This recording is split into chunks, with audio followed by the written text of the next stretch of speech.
La semana pasada, el domingo pasado, hablamos acerca del concepto de la palabra la verdad.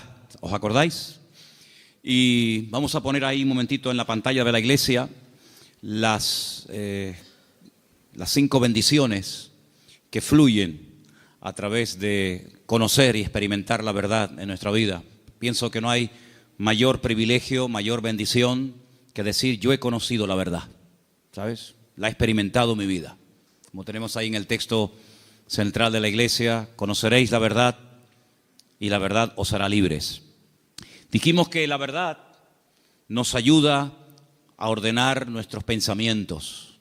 Hay gente que a veces vienen del mundo o del trasfondo religioso del cual vienen, pues con unas ideas muy equivocadas, unas ideas muy alejadas de la verdad, de la sana doctrina, y por eso es muy importante conocer bien la verdad, conocer bien la palabra de verdad, conocer al Dios vivo y verdadero, para que de esa manera no siga habiendo en nuestra vida un caos, un desorden, una especie de anarquía, guiada muchas veces por emociones, por sentimientos, sino que es la verdad la que nos tiene que poner en orden nuestra vida. En segundo lugar, habíamos visto cómo la verdad tiene también algo muy positivo en nuestra vida, y es que anula todas las mentiras que el diablo a lo largo de los tiempos ha ido metiendo en nuestra mente.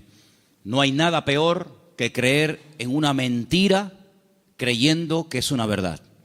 De hecho, pusimos el ejemplo la semana pasada de personas que incluso han dado y siguen dando la vida por auténticas mentiras, pero ellos creen que son verdades y ya digo, están dispuestos incluso a dar su vida por dichas mentiras. Así que la verdad echa fuera las mentiras. Y entonces podemos comenzar a vivir, punto número 3, según las leyes del reino de Dios. No según las modas, no según los criterios y las opiniones del mundo, sino según los principios establecidos por el Señor, principios del reino, como les llamamos. A continuación, podemos comenzar a experimentar paz en nuestra vida. No hay paz si no estamos en la verdad.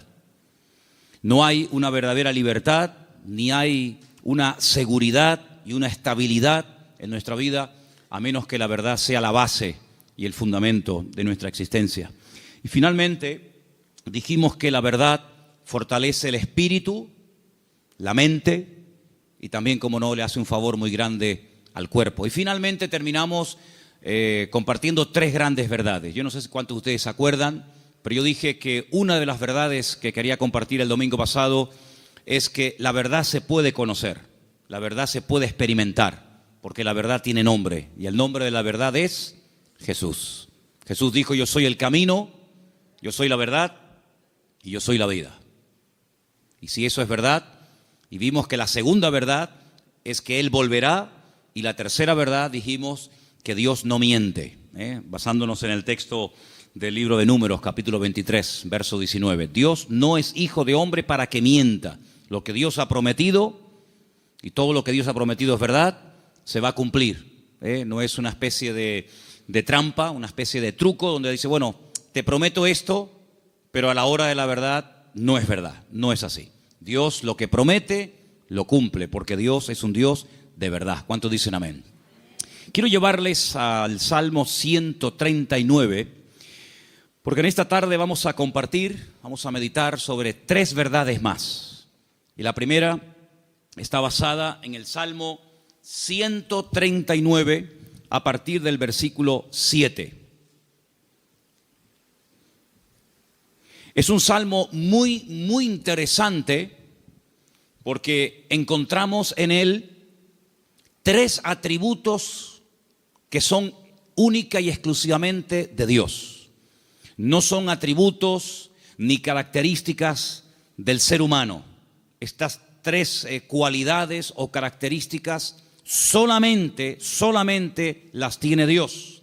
Y en este Salmo 139 aparecen estas 3. Hay salmos que aparece una, en otros salmos aparecen 2, pero en este casualmente, el Salmo 139, podemos encontrar la omnisciencia de Dios. Es decir, Dios todo lo sabe, todo lo conoce, pasado, presente, futuro, Dios lo sabe perfectamente. Y eso lo encontramos en este salmo. Encontramos la omnipresencia de Dios, es decir, Dios está en todas las partes al mismo tiempo. No significa que si está en un lugar se ausenta de otro, sino que la presencia de Dios lo abarca todo. Él está en todas partes, que no es lo mismo que decir en todas las cosas. Eso sería una aberración, decir que Dios está en las cosas. Dios está en todas partes, pero Dios no está en las cosas. Porque si estuviera en las cosas, pues creeríamos en el panteísmo, de tal manera que gente se puede acercar a Dios a través de una oración a un árbol, otros a una estrella, otros a la tierra, etcétera, etcétera. Dios está en todas partes, pero no significa que esté en las cosas, de una forma visible, ¿no? Y finalmente, la omnipotencia de Dios. Dios no tiene ningún tipo de limitaciones, ni de espacio, ni de tiempo. Por eso encontramos a Dios con una definición muy breve, pero muy profunda. Es la profundidad de la sencillez de Dios. Que Dios es espíritu. No lo limita el tiempo, no envejece, no caduca. La Biblia ha sido escrita en un lenguaje humano, donde aparecen muchas figuras retóricas para explicar lo que Dios es y lo que Dios hace. Y hay una figura muy común en la Biblia que se llama antropomorfismos, y es utilizar elementos del cuerpo humano para hablar de aspectos o características de Dios. La Biblia dice o habla del brazo del Señor, sobre quién ha creído nuestro anuncio y sobre quién se ha manifestado el brazo del Señor. La Biblia habla de los ojos de Dios, la Biblia habla de la mano de Dios, pero son simplemente eso, antropomorfismos, es utilizar un lenguaje conocido, un lenguaje humano, ¿verdad?, distintas partes del cuerpo, para describir la naturaleza de Dios en la vida de su creación, en la vida de los seres humanos. Hemos oído a veces escuchar como que la naturaleza tiene el libre albedrío de hacer cuanto quiera, y no es verdad. Las leyes de la naturaleza las estableció Dios desde el principio de los tiempos. Fíjense qué curioso que todas las leyes que el hombre ha ido descubriendo con el paso del tiempo son leyes que estaban ocultas a los ojos del hombre. El hombre no las ha inventado, simplemente las ha descubierto, ¿verdad? Pero son leyes que Dios estableció desde el principio de los tiempos. Y uno de los libros más profundos de la Biblia, que es el libro de Job, encontramos el peso de la tierra, encontramos los nombres de algunas constelaciones y estrellas, encontramos cómo el viento pesa, ¿verdad? Cosa que no se descubrió hasta muchos siglos después, y encontramos muchas cosas muy interesantes acerca de las leyes de la creación. Alguien dijo que lo creado es una manifestación de las ideas y de la voluntad de Dios hechas realidad, ¿vale? Dios hablaba y su palabra se materializaba. Poder que no transfirió al hombre, imagínense. Es un poder simplemente, o es un poder que solamente se limita a él. Dios habla y lo que Dios ordena se materializa, se cristaliza, ¿sí? Sea la luz o sea cualquier otro elemento. Ahora, en el Salmo 139 vemos estos tres atributos de Dios, repito, omnisciencia, omnipresencia y omnipotencia. Y a partir del versículo 7, el salmista se hace una serie de preguntas muy interesantes, pero las hace en forma de sorpresa. Aquí dice: ¿a dónde me iré de tu espíritu? ¿A dónde huiré de tu presencia? Si subiere a los cielos, allí estás tú. Si en el Seol hiciere mi estrado, he aquí, allí tú estás. Si tomare las alas del alba y habitare en el extremo del mar, aún allí me guiará tu mano y me asirá tu diestra. Si dijere: ciertamente las tinieblas me encubrirán, aún la noche resplandecerá alrededor de ti. Aún las tinieblas no encubren de ti, y la noche resplandece como el día. Lo mismo te son las tinieblas que la luz. ¿Cuántos dicen amén? Ahora, en la Biblia encontramos a ciertos personajes que por las circunstancias que estaban atravesando no les quedó más remedio que huir. y esconderse de las personas que querían quitarles la vida. Por ejemplo, piensen en Moisés. Cuando él tenía 40 años, dice la Biblia que él para mediar en una disputa, en una pelea, dice que él se levanta contra un egipcio y lo mata y lo oculta. Pero aparentemente se ve que su crimen, su asesinato no quedó, digamos, oculto. Y al día siguiente alguien le dice: ¿me vas a matar a mí como ayer mataste al egipcio? Y esto le produjo un pánico, le trajo un miedo tan grande a Moisés, que dice que tuvo que huir al desierto. Y se ve que no lo encontraron. Se ve que el faraón, que a lo mejor intentó encontrarlo, fue todo en vano, porque pasó 40 años en el desierto y la Biblia no dice en ningún momento que a Moisés lo localizaron y lo llevaron a Egipto y lo sentenciaron. Por lo tanto, supo huir y se escondió, pero tuvo que huir. Tenemos, por ejemplo, el caso de David. David es un joven que recibe el llamado de Dios, la unción, el respaldo de Dios siendo muy joven. El profeta Samuel derrama sobre él aquel cuerno lleno de aceite que tipificaba la unción que él tendría el día de mañana para ser el segundo rey de Israel. Y dice la Biblia que durante muchos años, David tuvo que huir y tuvo que escaparse y esconderse, porque Saúl estaba obsesionado con quitarle la vida. Y se ve que lo hizo bien, por supuesto, la bendición de Dios también estaba con él, porque Saúl nunca lo encontró, a pesar de que muchas veces estuvo muy cerca de echarle mano, incluso hasta de quitarle la vida. Así que vemos que hay hombres en la Biblia, seguramente hay otros, que tuvieron en momentos puntuales de la vida que huir. Pero lo que me llama la atención es que estas personas huían de hombres y fueron capaces de ocultarse de esos hombres, sea Faraón, sea Saúl, que querían quitarle la vida. Pero lo curioso es que en el primer libro de la Biblia, el libro del Génesis, el primer hombre intenta jugar al escondite con Dios. Porque dice la Biblia que cuando Adán peca, se esconde de Dios, como si Dios no supiera dónde está. Es decir, Adán está tratando a Dios como si fuera un hombre. Así como Saúl no pudo encontrar a David porque sabía dónde esconderse, y así como Moisés se supo meter en el desierto y no lo encontraron, Adán creía que se podía ocultar de Dios. Sin embargo, el Señor sabía perfectamente dónde está. Me llama la atención que cuando leemos el libro del profeta Jonás, en el capítulo 1, dice la Biblia que él recibe un llamamiento para ir a predicar a una tierra extranjera, a la capital del imperio de Asiria. La ciudad se llamaba Nínive, pero él no quería ir, porque él sabía que si la gente se exponía a la palabra y se arrepentían, Dios los iba a perdonar. Y como él no quería que Dios los perdonara, sino que los castigara y los destruyera, pues dice: no voy a predicarles. Y como no van a tener la opción de arrepentirse, pues que se mueran. Y entonces dice que desciende a una ciudad que en la Biblia se llama Jope, pero que en la actualidad se llama Jaffa, y dice que toma un barco para huir de la presencia del Señor. Bueno, hay un momento en el que los marineros le preguntan: ¿qué haces aquí? ¿Cuál es tu nacionalidad? Y dice que los marineros se dieron cuenta de que él intentaba huir de la presencia del Señor. ¿Eso qué significa? Bueno, en ese momento y hasta siglos más tarde, se creía que Dios donde estaba y donde Dios vivía y moraba era en Jerusalén, en el templo que estaba en el monte Moriah.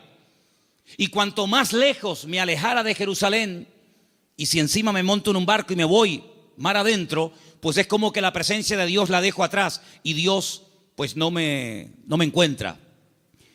Yo estaba leyendo hoy justamente el libro de Jonás y hay una canción que nosotros cantamos en la iglesia, parte del Salmo 118, que dice: desde la angustia invoqué al Eterno y Él me oyó. Y en la oración que Jonás hace desde el vientre del gran pez, pues dice la Biblia que él dice: desde la angustia invoqué al Eterno y Él me respondió. Así que el Salmo 118, Jonás lo sabía perfectamente, pero el 139 se ve que se olvidó. Porque el 139, el salmista dice: ¿a dónde me voy a esconder? ¿A dónde voy a huir de tu presencia? Vaya a donde vaya, sea hacia arriba, sea hacia abajo, sea a la izquierda o sea a la derecha, Nunca podré huir de tu presencia, porque él tenía bien claro el concepto de la omnipresencia del Señor. ¿Cuántos dicen amén? Ahora, esta gente huía en el sentido negativo, pero hermanos, esto nos tiene que producir un gozo y una alegría a todos y a cada uno de nosotros enorme, inmensa. ¿Sabéis por qué? Porque vayamos a donde vayamos, no importa las circunstancias en las que nos encontremos, la presencia del Señor siempre, siempre estará a nuestro lado. ¿Cuántos dicen amén? No importa si te encuentras en una cárcel, allí el Señor sabe que estás. ¿O acaso nos hemos olvidado de que una noche bien tarde Pablo y Silas cantaban, los presos les oían, pero no solamente los presos les oían, sino que el Señor en el cielo también les oía, y dice que los liberó de una forma tremenda? ¿Cuántos dicen amén?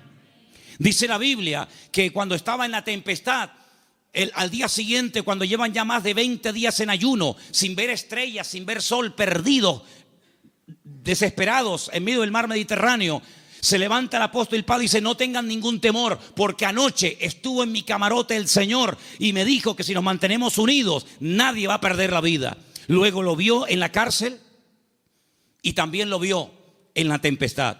Pero también se acordó de que en el desierto había un viejito llamado Moisés, que hacía 40 años que había huido de Egipto, y el Señor lo encontró.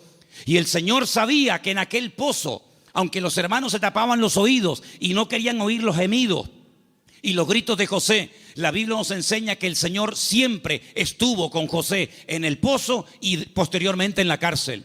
No hay ni un solo lugar donde nosotros vayamos en esta vida donde el Señor no esté a nuestro lado, sino que incluso hay una promesa del Señor que nos dice: he aquí yo estoy con vosotros todos los días hasta el fin del mundo.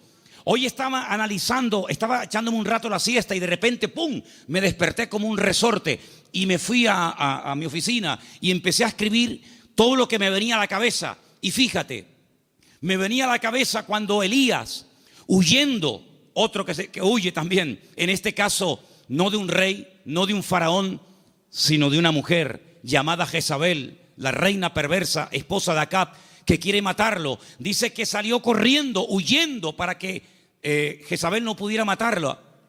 Y dice que se mete dentro de una cueva. Y entonces dice que de repente se produce un terremoto tremendo, tremendo, a tal punto que dice que las rocas se parten por la mitad. Pero dice, Dios no estaba en ese terremoto. Más adelante dice que viene un viento huracanado espectacular, tremendo, que lo arranca todo. Y dice, pero Dios no estaba allí tampoco. Y al final, después de muchos, cosas de la naturaleza, dice que viene un viento apacible. Y él reconoce que en esa calma y en esa quietud estaba el Señor.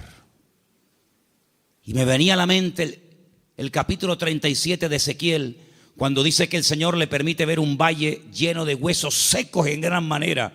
Y dice que no se levantaban ni producían ningún temor, porque no estaba el Espíritu de Dios dentro de ellos. Si como la Biblia dedica tiempo a decir dónde Dios no está, pero también la Biblia dice dónde Dios sí está. Por ejemplo, también apuntaba todas las veces que ocurren tragedias y desgracias en la vida. A continuación añade la Escritura y dice, pero el Señor estaba con José. ¡Qué maravilla! Hermanos, saber que nuestro Dios está con nosotros todos los días, ¿no te produce una alegría y una tranquilidad de saber que pase lo que pase y venga lo que venga y digan lo que digan, nuestro Dios está con nosotros porque es omnipresente?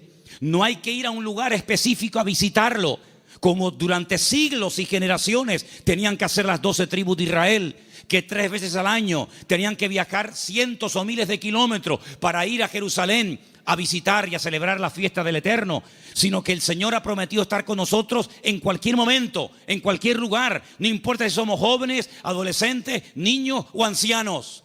No importa si estamos en la iglesia, en la casa, en el trabajo, en un barco, en un avión, en un submarino. No importa.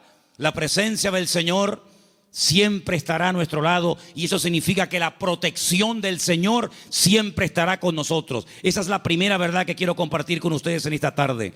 Y si habéis prestado atención a la lectura, ¿cuál fue la lectura de hoy? ¿Cuál fue? Salmo 121. ¿Cómo empieza el Salmo 121?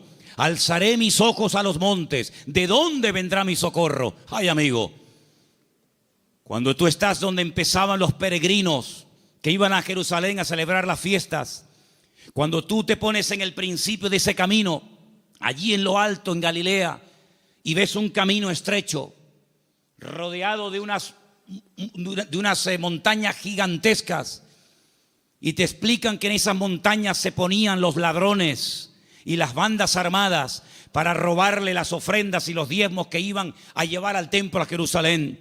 ¿Cómo nos van a alzar los montes los peregrinos y decir: Señor, ¿de dónde vendrá nuestro socorro? No es que está implorando la ayuda de las montañas, no, porque el versículo siguiente dice: nuestro socorro viene del Señor que hizo los cielos y la tierra.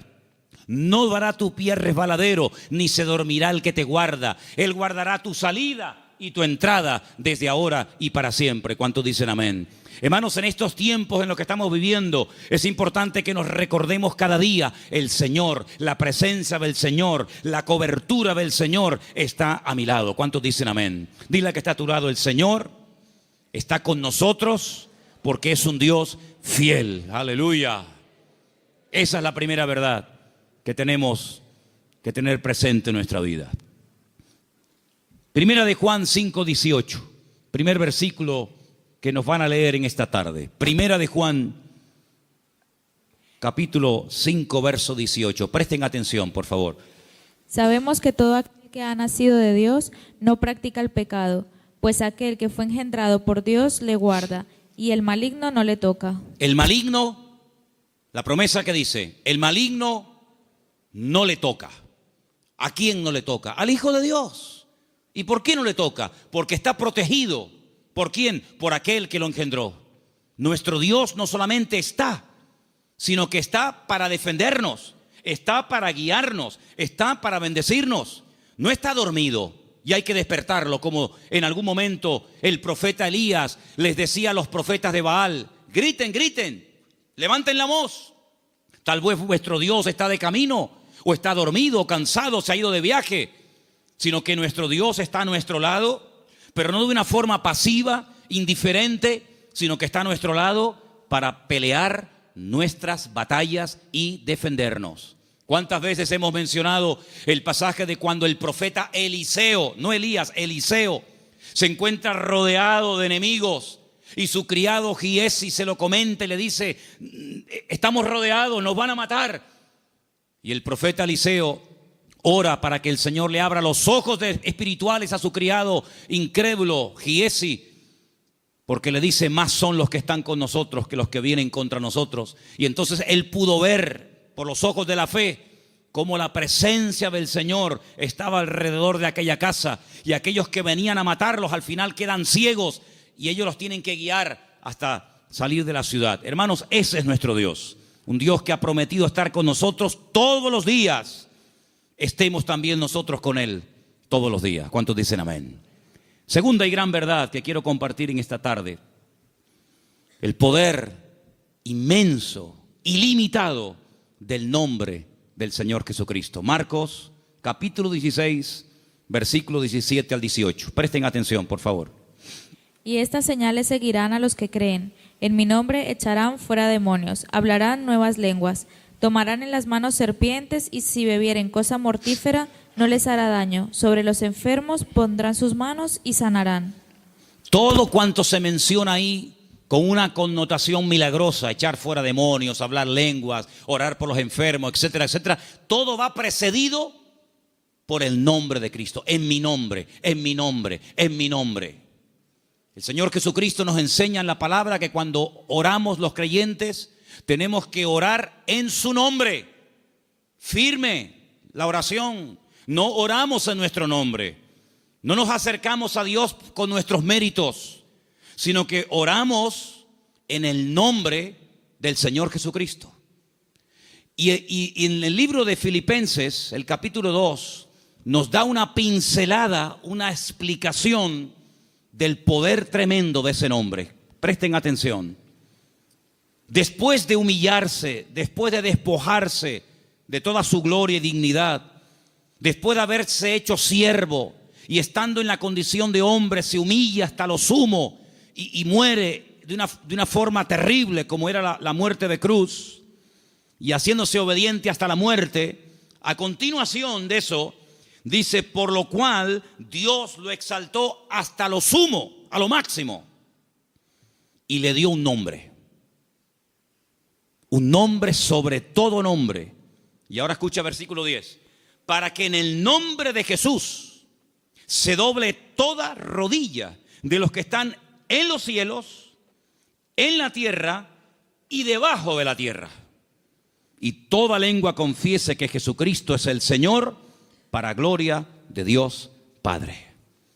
El poder del nombre de Cristo, no somos conscientes de lo poderoso que es mencionar ese nombre. Los demonios huyen y tiemblan cuando se menciona el nombre de Jesucristo. Es un nombre de poder, es un nombre de autoridad. No hay nada ni nadie que se resista al poder del nombre de Cristo. Una vez escuché a un predicador que vino a Las Palmas hace muchos años. Había sido misionero en África. Y un día no se le ocurre otra cosa más que ir a una tribu de caníbales.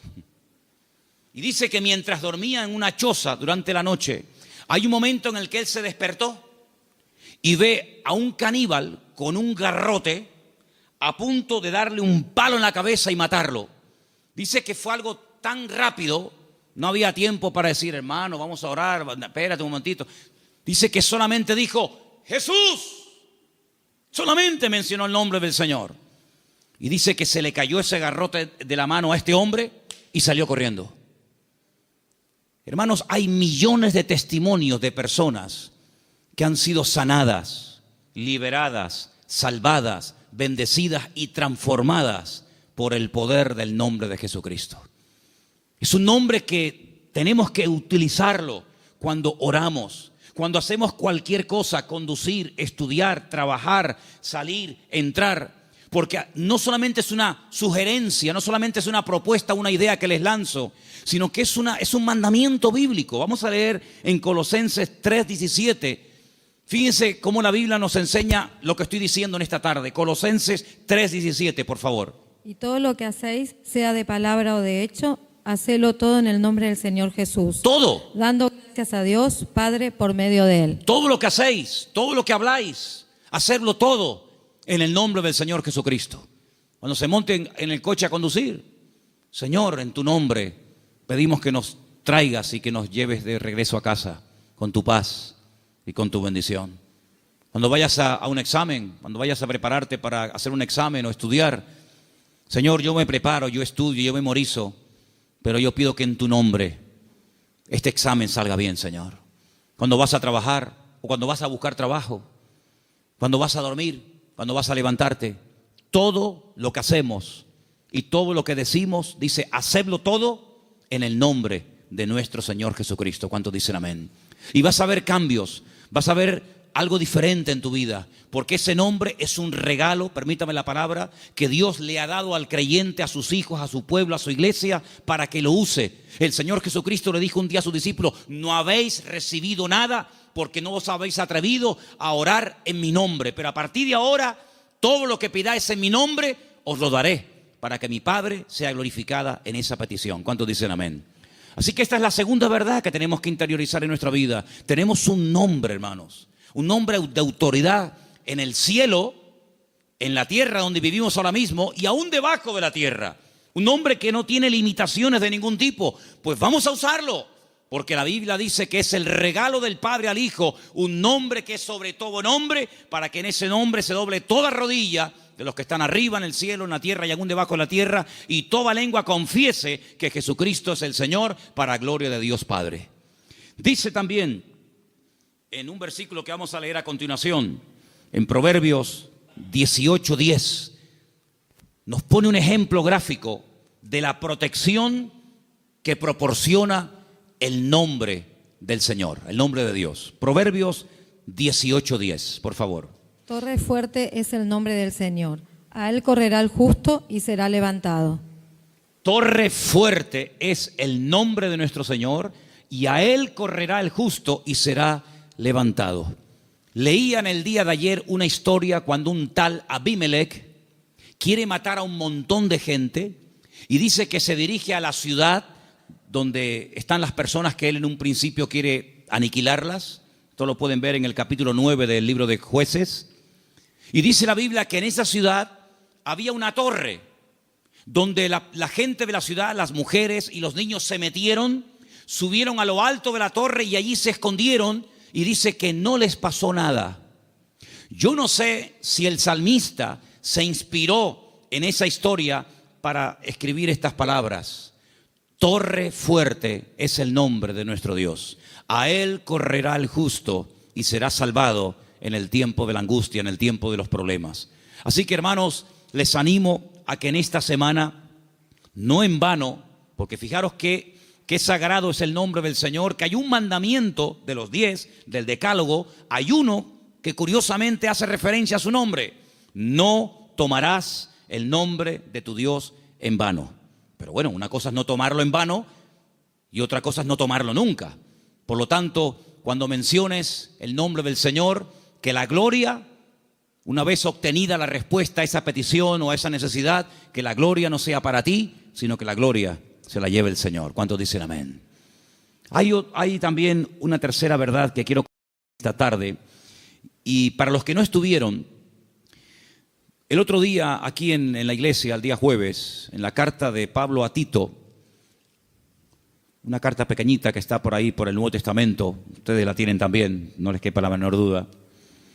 El apóstol Pablo deja a Tito en la isla de Creta para que impida que se mezclen o que se metan en la iglesia falsas enseñanzas, falsas doctrinas, etc. Y una de las cosas que el apóstol Pablo le decía a este joven pastor es que en la iglesia tiene que haber, a nivel de cuerpo, una sana doctrina, y que el liderazgo, los ancianos que él iba a nombrar para que ocuparan cargos de responsabilidad en la obra, tenían que ser personas con una serie de características. Algunas eran prudentes, con paciencia, serios, sobrios, etc. Pero lo que me llamó la atención es que dice, y el liderazgo tiene que tener una fe sana. Bueno, literalmente dice que sean sanos en la fe. Y esto despertó mi curiosidad, porque la tercera verdad que quiero que en esta tarde escuchen ustedes y quiero compartir es el poder que tiene el cuerpo, el pueblo del Señor, siempre y cuando la fe de esa iglesia sea una fe sana. Y algunos dirán, pero ¿cómo que una fe sana? ¿Es que acaso hay una fe que no es sana? Pues sí. La fe a veces se puede enfermar.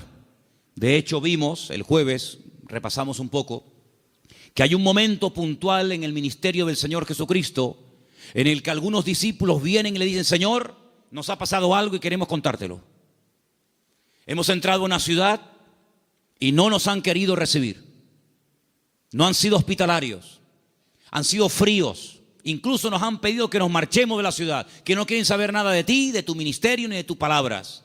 Y le dicen ellos al Señor, y uno de ellos era nada más y nada menos que Juan. ¿Quién lo diría?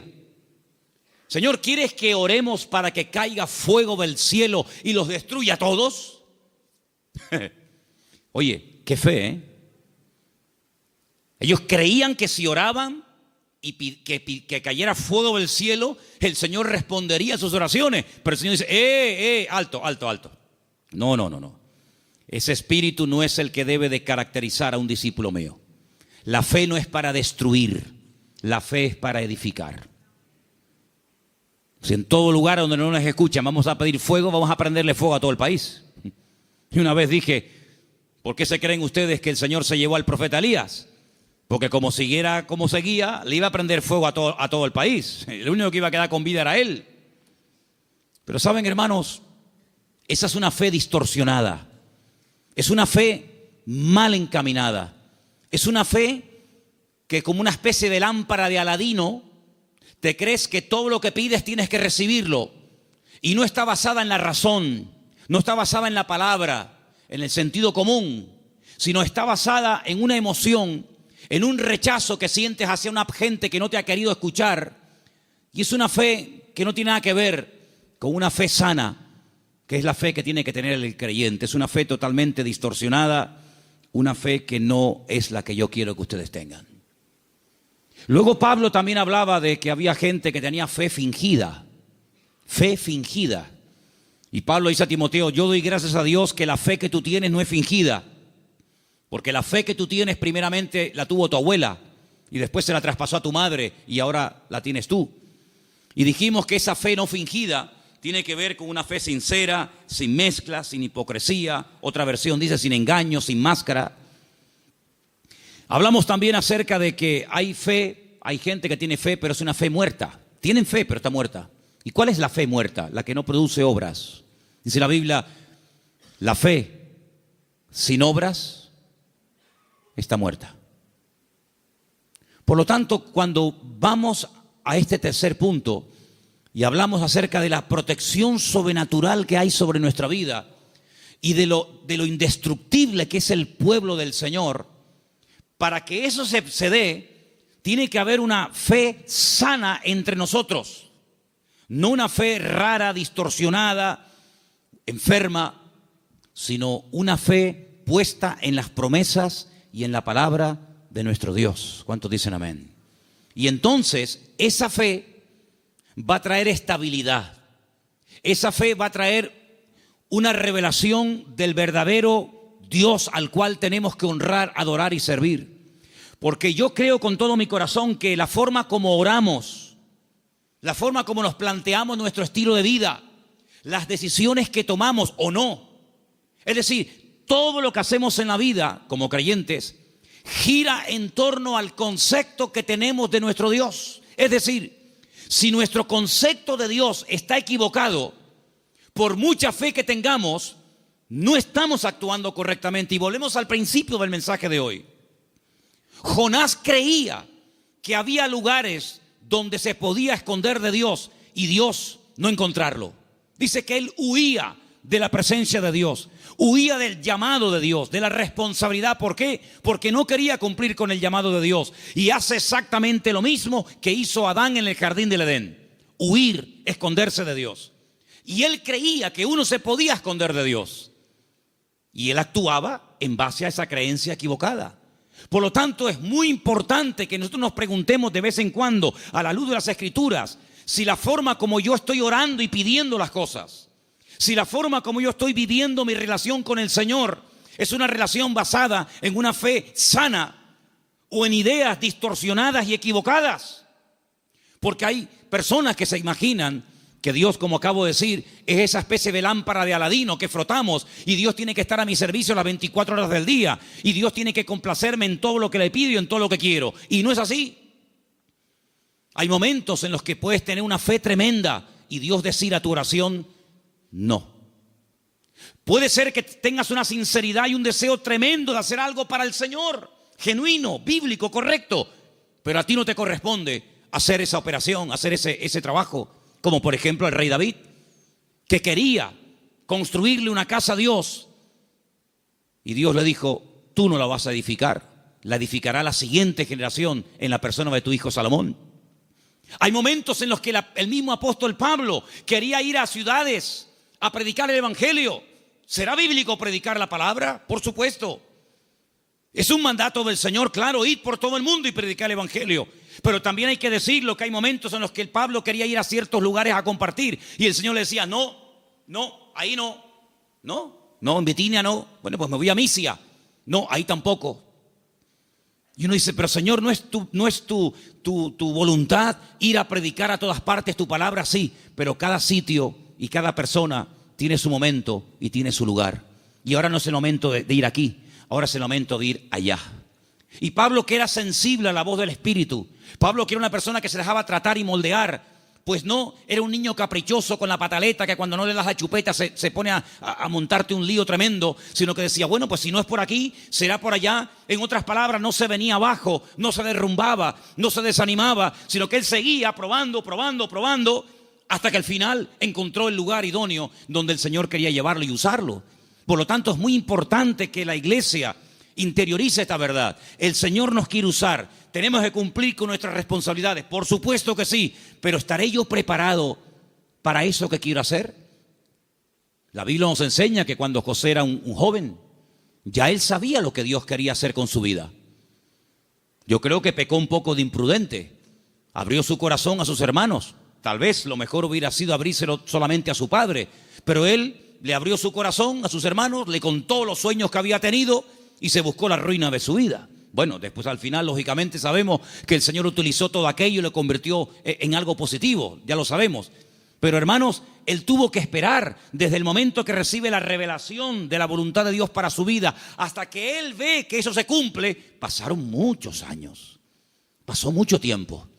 ¿Por qué? Porque el Señor tenía que tratarlo y tenía que prepararlo y tenía que capacitarlo y lo tuvo que hacer pasar por situaciones terribles, terribles, pero en todas y en cada una de ellas aprendió lecciones que lo marcaron para toda la vida. Y cuando llegó el momento, el Señor lo levantó y el Señor lo utilizó. Por eso, amados hermanos, ¿en qué momento, en qué etapa del camino te encuentras? Sin embargo, cuando le escribe el apóstol Pablo a Timoteo, le dice: Timoteo, Dios no nos ha dado espíritu de cobardía. Probablemente estaba pasando por un momento de temor frente a semejante responsabilidad. Pablo dice: Dios no nos ha dado espíritu de cobardía y no te tienes por qué avergonzar de mis cadenas.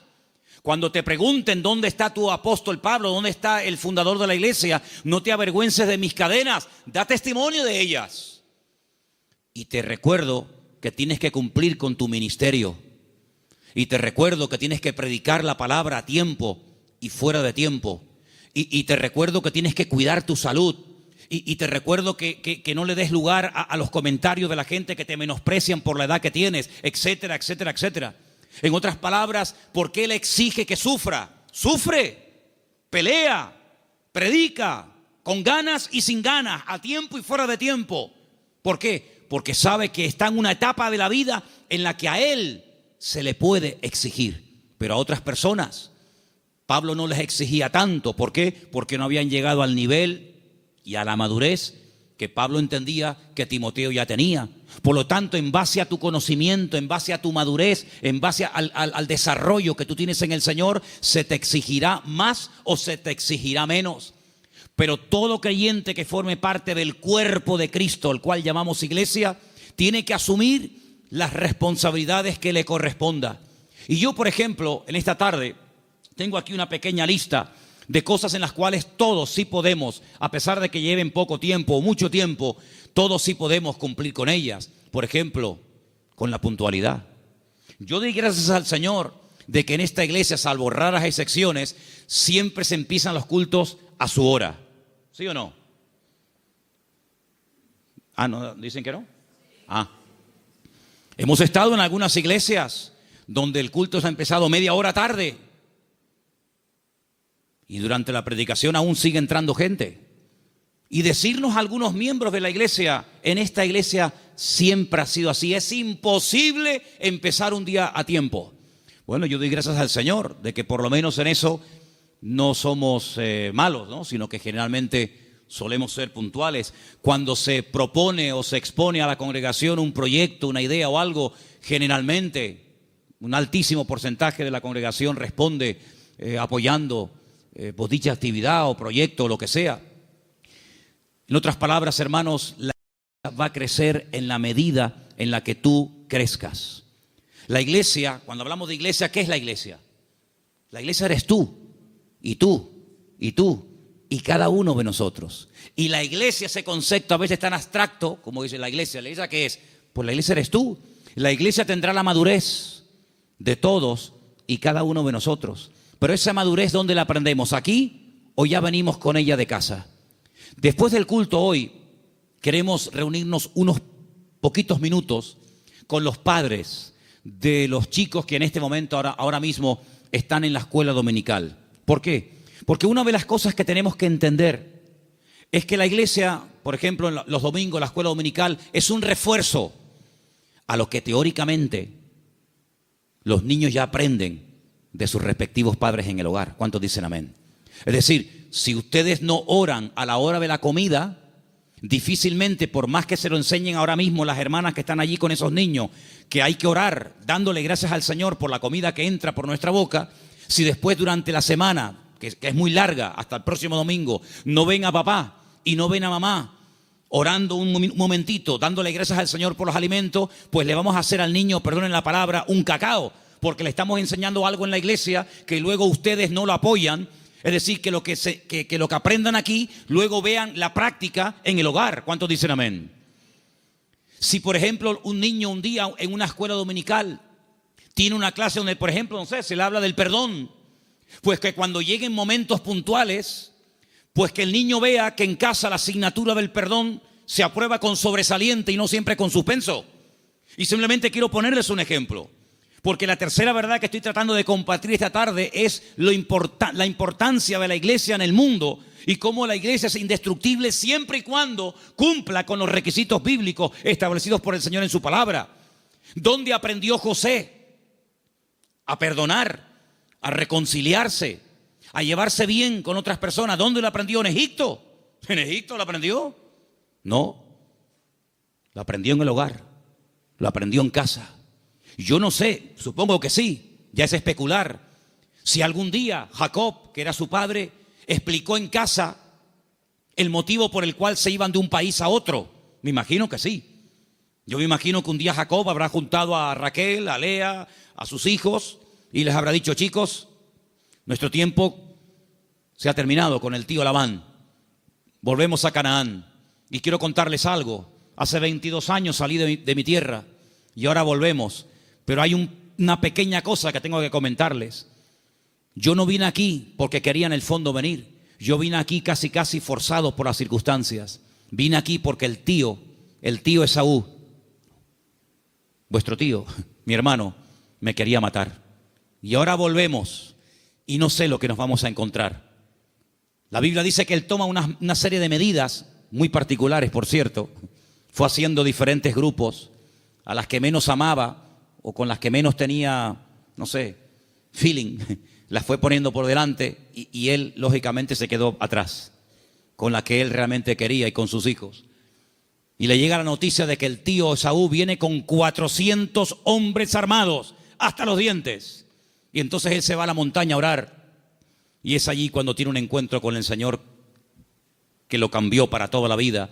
Y es allí donde pelea con un ángel. Y dice la Biblia que allí donde Dios le cambia el nombre de Jacob por Israel. Y al día siguiente llegó el momento de la verdad, amigo. Llegó el momento de a ver qué pasa. O se acaba todo o empieza todo. Y allí se va José con su padre, con sus hermanos. Y allí dice la Biblia que Jacob y Esaú se abrazaron, se perdonaron, se reconciliaron y todo se solucionó. Y allí estaba José. La primera vez en su vida que veía al tito Esaú. La primera vez en su vida que veía algo tan impactante que sin lugar a dudas lo marcó. Porque esa reconciliación entre el tío y su papá lo marcó de tal manera que años más tarde, cuando él es vendido por sus propios hermanos, cuando él se da a conocer a ellos y les revela su identidad y les dice: yo soy José, no tiene ni la más mínima gota de rencor, de remordimiento en su corazón, porque él aprendió de una forma objetiva lo que era el perdón y la reconciliación en su familia. ¿Y qué es lo que hace? Él después proyecta en los demás lo que en el hogar aprendió de una forma práctica. Por eso, amados hermanos, es muy importante que lo que ustedes aprenden en los cultos, lo que los niños aprenden en la escuela dominical, luego durante la semana se van a presentar muchas oportunidades para orar, para pedir perdón, para saber cómo reaccionar ante una situación. Y entonces ahí es donde tenemos que trabajar en equipo. Porque la iglesia que entiende que no somos solamente iglesia cuando nos reunimos aquí en Garcilaso de la Vega, número 13, y cuando apagamos la luz y arrancamos los coches y cada uno se va a su casa, dejamos de ser iglesia. No, seguimos siendo iglesia. Seguimos siendo iglesia. No en un lugar físico como este. La iglesia ahora se divide para multiplicar. La iglesia que se divide dentro es una ruina. Pero la iglesia que fuera, cuando termina el culto, se divide y se lleva la bendición de Dios, se divide, entre comillas, para después multiplicar y para extender la luz del evangelio fuera. ¿Cuántos dicen amén? Por eso es muy importante que nosotros nos preguntemos y nos analicemos de vez en cuando cómo va el nivel de nuestra fe. Quiero ponerles un pequeño ejemplo de la Biblia, donde dice la palabra que un padre desesperado, un padre con un problema con un hijo que nada ni nadie puede solucionar, fue un día con toda la fe y con toda la sinceridad del mundo a pedir ayuda al Señor, pero el Señor no estaba. La Biblia dice que el Señor había pasado la noche en oración con 3 de sus discípulos en la montaña. Pero bueno, ya que estoy aquí, aprovecho para que por lo menos los discípulos del maestro oren por mi hijo. Y fue un fracaso. No resultó. La palabra dice que cuando el Señor baja de la montaña, este padre va al Señor por fin y le dice: he traído mi hijo a tus discípulos y no han podido hacer absolutamente nada. Si tú puedes hacer algo. Increíble. Y el Señor le dice: si tú puedes creer, más bien. Y es cuando pide ayuda: Señor, ayuda a mi incredulidad. Menguó en la fe. En unas horas la fe pasó de creer que mi hijo tiene remedio a decir: si puedes hacer algo. Eso no es una fe sana. La fe sana es la que aguanta la prueba. La fe sana es la que se extiende. La fe sana es la que sabe reaccionar cuando dice el Señor no. Porque cuando dice el Señor sí, la fe se amolda y se adapta muy bien. Pero cuando el Señor dice no, es donde verdaderamente se prueba la fe. Por eso dije el jueves, y quiero volver a repetirlo porque para mí fue algo muy importante, y es que una fe que no va acompañada de paciencia se convierte en tormento. Por eso hay gente que dice: yo he orado, y como tú dices, Manolo, en el nombre de Cristo, y tengo fe, y lo creo, y además creo que es bíblico lo que estoy pidiendo, pero Dios no me responde. Pero es que la fe sin paciencia se puede llegar a convertir en un tormento. Por eso una fe sana es la fe que va acompañada de paciencia. Y de ahí que el salmista diga, y volvemos a mensajes de la semana pasada: encomienda al Señor tu camino, confía en Él y Él hará cuando lo crea oportuno. ¿Cuántos dicen amén? Por eso la iglesia, claro que es indestructible. Hay promesas que las puertas del infierno no prevalecerán contra el pueblo de Dios. Pero siempre y cuando el pueblo de Dios se mantenga alineado y siempre y cuando el pueblo del Señor tenga ese mismo sentir. Permítame llevarles al libro de Filipenses, por favor. En la carta del apóstol Pablo a los Filipenses, y mientras la buscan, decirles, amados hermanos, que esta carta se escribió desde la cárcel en Roma. En el capítulo 4 de la carta de Pablo a los Filipenses, ustedes van a encontrar que el apóstol Pablo está hablando de gozo, de regocijarse. Y uno dice: pero ¿cómo es posible que en semejantes circunstancias el apóstol Pablo escriba una carta cuya palabra más repetitiva es la palabra gozo y alegría? Bueno, pues porque el gozo del creyente, la estabilidad del creyente, no depende de si está en libertad o privado de libertad, sino depende de una fe sana depositada en los brazos del Señor. Pero en medio de la carta, cuando él está explayándose, dando unas explicaciones extraordinarias sobre todo esto, llegamos al versículo 2, Filipenses 4:2, donde él hace un ruego, una tarea que les pongo: escriban en un papel todas las veces que Pablo le rogó a alguien algo. No lo hace mucho, pero aquí tienen un ejemplo. Este no vale, tienen que buscar otro. Le ruega a Evodia y a Síntique que sean ¿qué? De un mismo sentir en el Señor. Evodia y Síntique eran unas hermanas de esta congregación, eran creyentes, fieles asistentes a la congregación, que no les está haciendo un llamado para que acepten al Señor en su vida y se conviertan. No, ya son creyentes, son hermanas de la congregación, pero entre ellas hay algo. No son de un mismo sentir. Algo pasó entre estas hermanas que a Pablo le perturba. Y Pablo, hay un momento en el que hace un paréntesis en el desarrollo del tema de la carta de Filipenses y dice: ruego a Evodia y a Síntique que sean de un mismo sentir en el Señor. Porque una iglesia, como un matrimonio que tiene un mismo sentir, es algo indestructible. ¿Cuántos dicen amén? Pero una iglesia donde uno dice arriba y otro dice abajo, uno dice a un lado y otro dice a otro, donde uno dice no, oremos, otro, no, ayunemos, no, discipulemos, no, evangelicemos, salgamos, no, quedémonos.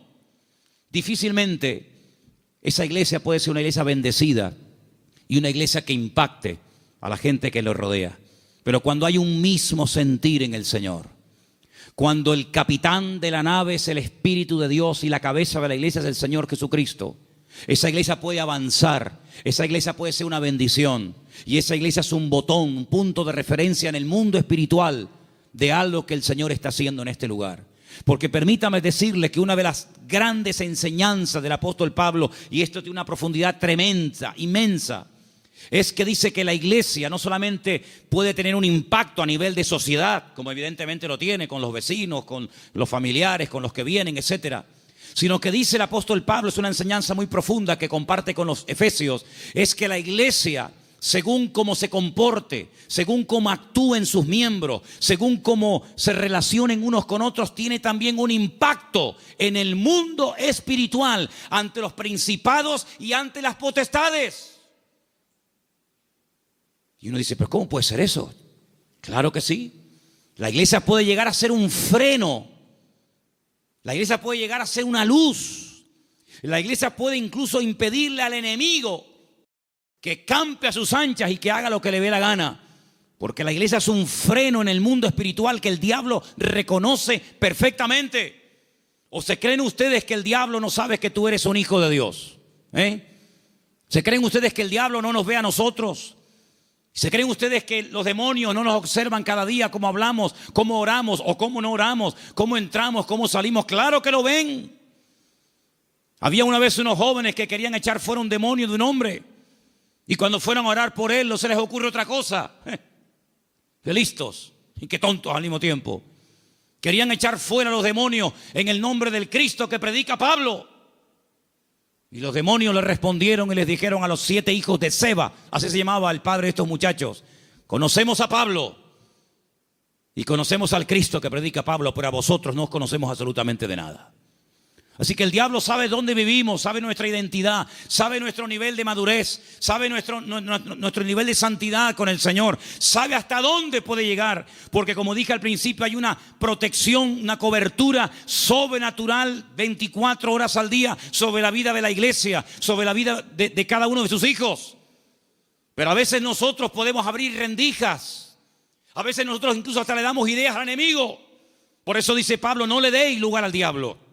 No le des lugar al diablo en tu casa. Si hay algo por donde está colando el enemigo, sé sabio y quítalo, elimínalo. Si hay algo en tu vida que produce que entres en un picado, en un enfriamiento, en un apartamiento de la palabra y del Señor, aléjalo de tu vida. Rodéate de gente espiritual. Lee libros que te edifiquen y no que te destruyan y te confundan más. Acércate a la palabra del Señor, busca al Señor. Porque cuando tú te metes en la presencia del Señor, todo lo que tú aprendas, todo lo que tú recibas, todo lo que tú crezcas, después cuando vengas a la congregación, aunque no hayas abierto la boca y nadie se haya enterado que has entrado ni que has salido, te puedo asegurar que tu vida en el mundo espiritual produce un impacto. ¿Cuántos dicen amén? Y podemos tener el enemigo a raya simplemente con nuestra presencia. Por eso, amados hermanos, estas 3 verdades: la protección y la presencia del Señor permanente sobre nuestra vida, el poder y la autoridad del nombre de Jesucristo y la responsabilidad y el privilegio de formar parte del pueblo del Señor, que ¿saben cómo lo define el Señor? ¿Saben cómo nos define nosotros el Señor? Real sacerdocio, nación santa, pueblo adquirido por Dios, para que anunciemos las virtudes de aquel que nos llamó de las tinieblas a su luz admirable. El concepto que tiene el Señor de su iglesia es tan grande que dice: para mí, mi iglesia, tú y tú y tú y yo y cada uno de nosotros, Él dice: ustedes son mi cuerpo. Yo soy vuestra cabeza, pero vosotros sois mi cuerpo en la tierra. Somos los ojos, las manos, la boca de Cristo en esta sociedad donde Él nos ha puesto.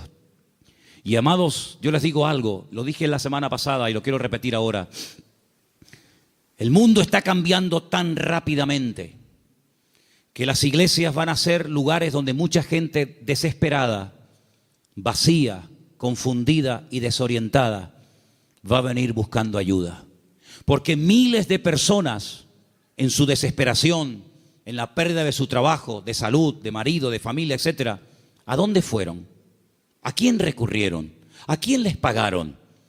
A muchos astrólogos, magos, santeros, brujos, adivinos, ¿sí o no? Mucha de esa gente que se ha llevado tremendas desilusiones, mucha de esa gente que ha perdido dinero, mucha de esa gente que se han llevado una desilusión tremenda y han visto que no han obtenido resultados, sino ha sido lo peor. El Señor nos va a poner a cantidad de gente en nuestro camino y llegará el momento cuando tú tendrás que darte cuenta de que tu vida proyecta una imagen en la sociedad en la que vivimos. Espero que nos podamos representar dignamente los unos a los otros. ¿Cuántos dicen amén? Les quiero hacer una pregunta. ¿Cómo se sentirían ustedes si yo mañana viniera al púlpito con el pelo de color verde? ¿No les gustaría, hermanos, un cambio de look en el pastor? Unos tatuajes, unas cadenas, unos piercing. ¿Cómo se llama eso que se pone en las orejas? No, zarcillos no, lo otro. Dilataciones, unas dilataciones. ¿Qué les parece? Como que no, ¿verdad? Como que no. Tal vez a una parte, a un grupo de personas que digamos que se visten y actúan así, no sé, tal vez a lo mejor les haría gracia un tiempo que un señor ya de cierta edad llamado pastor se vista así. Pero son más los que dejaríamos de alcanzar que los que alcanzaríamos con esas pintas, ¿sí o no? Pues sabe una cosa, hermano, cuiden su imagen pública, porque usted como hijo de Dios tiene que dar una imagen sana y digna del Evangelio. No decimos, no, es que yo hago lo que me da la gana, porque yo lo siento así. Hermano, interiorice esta verdad en su vida. La forma como usted habla con sus compañeros de trabajo, con sus clientes, con los amigos en el barrio, con tus familiares, etcétera. En cierto sentido, tú eres un embajador del cuerpo de Cristo, de la iglesia del Señor, en medio de la sociedad en la que vivimos. Por eso cada vez que vayas a hablar, a decir algo, a opinar, a aportar algo, piensa en esto. Lo que voy a decir te glorifica a ti, Señor. Lo hago en el nombre de Cristo. Tú lo harías y estarías contento con la imagen que estoy proyectando de ti. Estas verdades tienen que calar hondo en nuestra vida y tenemos que ser responsables, no solamente ante Dios, sino asumir que todo lo que hacemos y decimos en la vida tiene que ser hecho decentemente y con orden en el nombre del Señor. ¿Cuántos dicen amén? Vamos a orar. Cierra tus ojos en esta tarde. Ahí donde estás. Aleluya.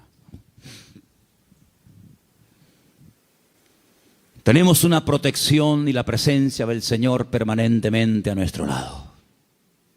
Tenemos el nombre más poderoso que jamás ha existido y existirá. El nombre de Cristo Jesús. Y formamos parte del cuerpo de Cristo, de la iglesia indestructible del Señor.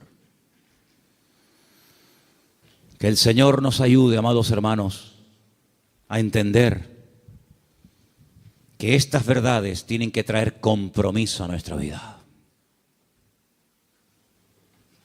La verdad compromete.